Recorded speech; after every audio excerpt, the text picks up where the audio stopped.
Hei, fan Club Penguin, a apărut un nou file dubs. Acesta este pe iceberg, chiar în acest colț, în colțul stâng.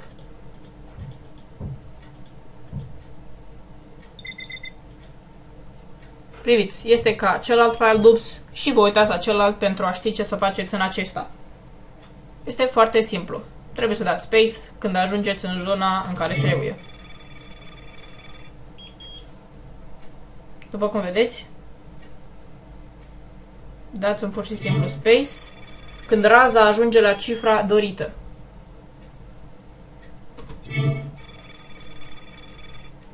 Dacă, de exemplu, ar fi un număr care 300, de exemplu, care nu este scris, acesta este o numărătoare simplă. 0 vine 30, apoi 60, apoi 90. Din 30 în 30. Priviți, adică 300 este după 270.